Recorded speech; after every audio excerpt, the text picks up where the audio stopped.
Hola, deseo dirigirles mi más cordial saludo a ustedes, peregrinos de esperanza. Hoy es miércoles de ceniza, el comienzo del gran tiempo de Cuaresma, un tiempo de preparación para las celebraciones de la pasión, muerte y resurrección de nuestro Señor Jesucristo. Más que eso, estamos celebrando la Cuaresma en el año de jubileo, que tiene como su enfoque la esperanza. Nuestra esperanza es estar unidos con Jesucristo, nuestro Señor y Salvador. ¿Para qué sirve la Cuaresma? ¿Es la Cuaresma un tiempo para renunciar a algo o recibir algo? La Cuaresma se trata de lo que hacemos por Dios o de lo que Dios hace por nosotros. La Cuaresma tiene dos puntos de enfoque: el bautismo y la penitencia. La Cuaresma es tradicionalmente el tiempo para que los que entran en la fe se preparen para recibir los sacramentos de iniciación, el bautismo, la confirmación y la Eucaristía. Para nosotros que ya hemos sido bautizados, es un momento para prepararnos para renovar nuestro compromiso bautismal. La Cuaresma es también un tiempo penitencial. Durante la temporada de Cuaresma, probablemente nos involucraremos de alguna forma en prácticas cuaresmales, particularmente el ayuno, la limosna, la oración, que son muy útiles mientras continuamos nuestro proceso de conversión. Sin embargo, a medida que nos involucramos en estas prácticas, es esencial que no le demos tanta importancia a lo que estamos haciendo, sino más bien a lo que Dios está haciendo por nosotros, como Dios nos llama, nos toca y nos transforma. La Cuaresma tiene que ver con Dios y su amor generoso. ¿Cuál es el propósito del tiempo de Cuaresma? Déjenme usar un ejemplo para hablar de eso. Hace varios años trabajaba como sacerdote misionero en nuestra parroquia misionera arquidiocesana, la Parroquia Sagrada Familia en la República Dominicana. Nosotros los sacerdotes pasamos mucho tiempo en el camino, visitando las aldeas de la parroquia, celebrando la misa dominical, bautizando, asistiendo a las reuniones relacionadas con la parroquia y participando en las actividades de evangelización. Era importante mantener bien nuestros vehículos porque dependíamos de ellos para hacer nuestro trabajo. Una cosa que era inevitable era arreglar las llantas pinchadas. En el terreno en el que se encontraba nuestra parroquia, había arbustos espinosos con espinas que eran lo suficiente afilados y largas como para pinchar nuestras llantas. Muchas veces tuve que detenerme a un lado de la carretera a cambiar la llanta y ir para arreglarla en un taller. Siempre me sorprendía cómo estas pequeñas espinas tenían el poder de arruinar nuestros vehículos. Todo lo que se necesitaba era pasar por encima de una pequeña espina y desenflaría la llanta, lo que nos obligaría a cambiar nuestros planes y reestructurar nuestro ya ocupado día para hacer reparaciones. Aférense a esa imagen por un minuto. La primera parte de la Cuaresma se centra en la dimensión ética del Evangelio. Se ve eso en las lecturas del Evangelio, especialmente en los Evangelios de Mateo, Marcos y Lucas, de las misas diarias de las primeras semanas de la Cuaresma. Por ejemplo, Jesús dice: dejen de juzgar y no serán juzgados. Dejen de condenar y no serán condenados. Perdonen y serán perdonados. Somos desafiados por las demandas del discipulado, pero sabemos que sin la ayuda del Señor no podemos alcanzarlas. En un sentido, las lecturas bíblicas en la primera parte de la Cuaresma nos presentan las exigencias del Evangelio, haciéndonos comprender nuestro fracaso para vivir de acuerdo con ellas, para llevarnos al remordimiento. Ahora, vuelven a la imagen de las espinas perforando la llanta de la camioneta, desinflándola. Remordimiento es una palabra relacionada con la palabra pinchar. En cierto sentido, los desafíos del Evangelio perforan y desinflan nuestro ego, ayudándonos a comprender la imposibilidad de avanzar en la vida espiritual sin la ayuda del Señor. Los pasajes de las Escrituras en la primera parte de la Cuaresma están destinados a perturbarnos y a ayudarnos a sentir nuestra necesidad de la salvación, la necesidad de Cristo el Salvador. En la segunda parte de la Cuaresma, las lecturas en las misas diarias vienen del Evangelio según San Juan. Hay un cambio de las exigencias éticas de los evangelios sinópticos a la persona de Jesús en el Evangelio de San Juan. Jesús es el Salvador, pero solo puede salvar a aquellos que entienden la necesidad de la salvación. El remordimiento nos abre a esa autorrealización, abriendo la puerta a la transformación en Cristo.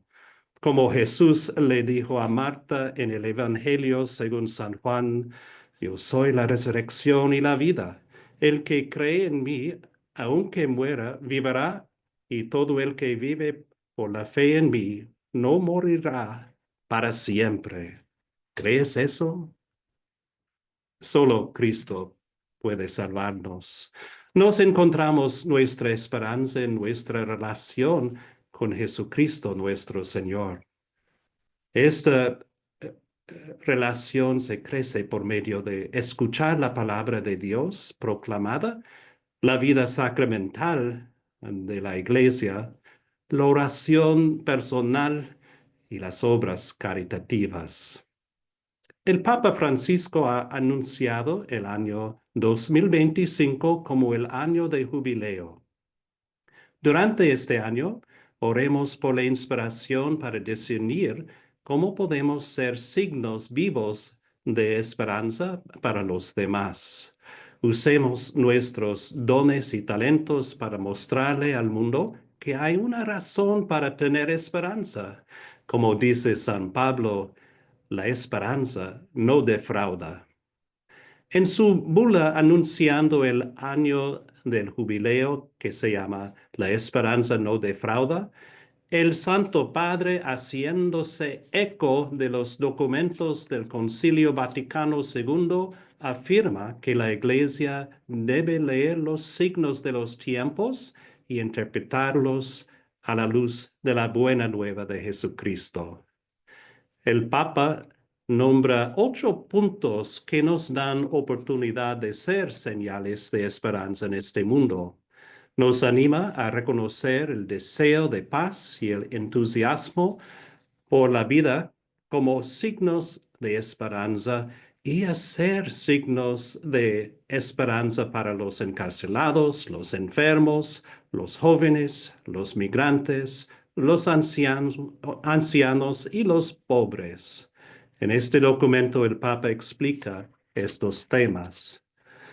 Hoy, el miércoles de ceniza, es un buen momento para comprometernos a ser signos de esperanza, siguiendo las enseñanzas del Papa Francisco.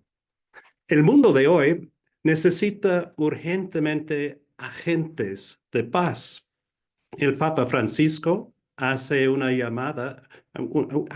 llamado a los líderes mundiales para que escuchen y respondan las súplicas desesperadas de quienes son víctimas de la violencia y la brutalidad.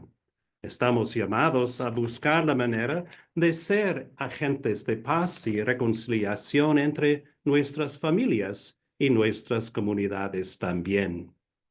Según el Papa, la Iglesia debe estar dispuesta a animar a las parejas jóvenes a estar abiertas a la vida y a la maternidad y a la paternidad responsables. El Papa Francisco nos desafía a alentar a nuestros representantes gubernamentales a apoyar programas que tengan como objetivo rehabilitar a los presos y reintegrarlos a la sociedad.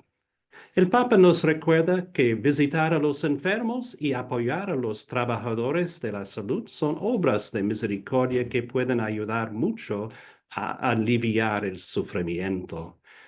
Los miembros de la Iglesia están llamados a hacer mayores esfuerzos para llegar a los adolescentes y jóvenes que con demasiada frecuencia se encuentran desanimados y sin esperanza. La Iglesia debe renovar sus esfuerzos para involucrar a los jóvenes en la vida de la Iglesia y la sociedad.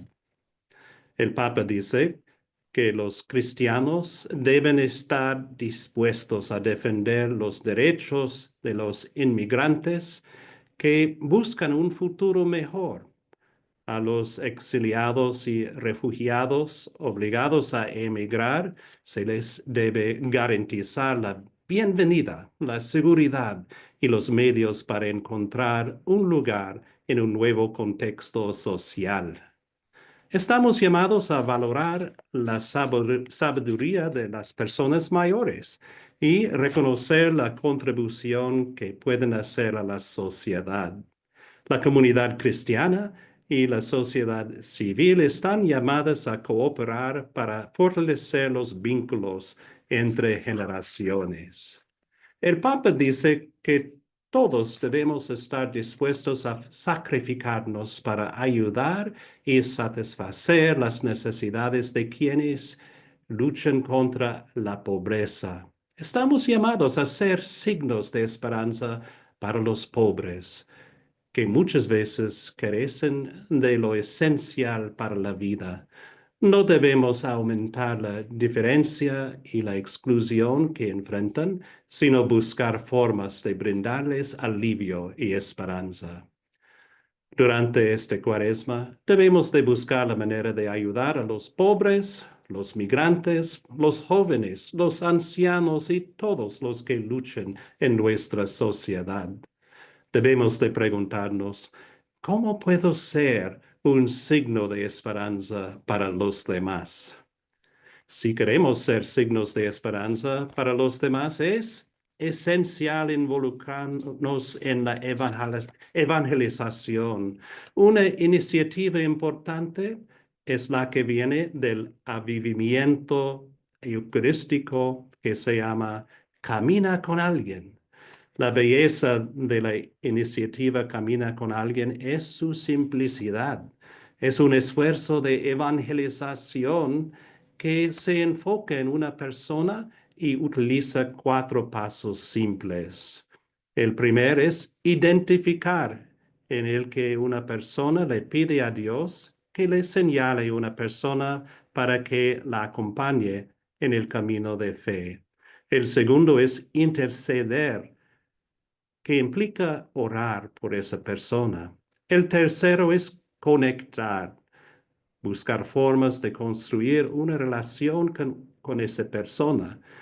Y el cuarto paso es invitar, invitando a la persona a dar siguiente paso en el camino de la fe cuando sea el momento adecuado. Por ejemplo, acudir a un grupo de oración o participar en la celebración de la misa. Me parece que este es un enfoque muy positivo de la evangelización porque implica construir relaciones y acompañar a otros en su camino de vida, ayudando a despertar en ellos la necesidad de la amistad y el amor de Dios. ¿Ya han comenzado este proceso de evangelización? Si no, sería un buen enfoque para sus actividades cuaresmales. No hay una acción de evangelización más importante que llevar a alguien a la iglesia para poder acercarse más a Dios. Sería un poderoso signo de esperanza para todos los que confían en Dios. Como dice San Pablo, la esperanza no defrauda. Que las actividades de esta cuaresma nos inspiran a reconciliarnos con Dios y con los demás. Que el Espíritu Santo nos ayude a renovar nuestro compromiso bautismal para que podamos vivir como hijos e hijas de Dios. Que seamos siempre signos de esperanza para nuestros hermanos y nuestras hermanas en este mundo. Que Dios Todopoderoso los bendiga, Padre, Hijo y Espíritu Santo. Amén.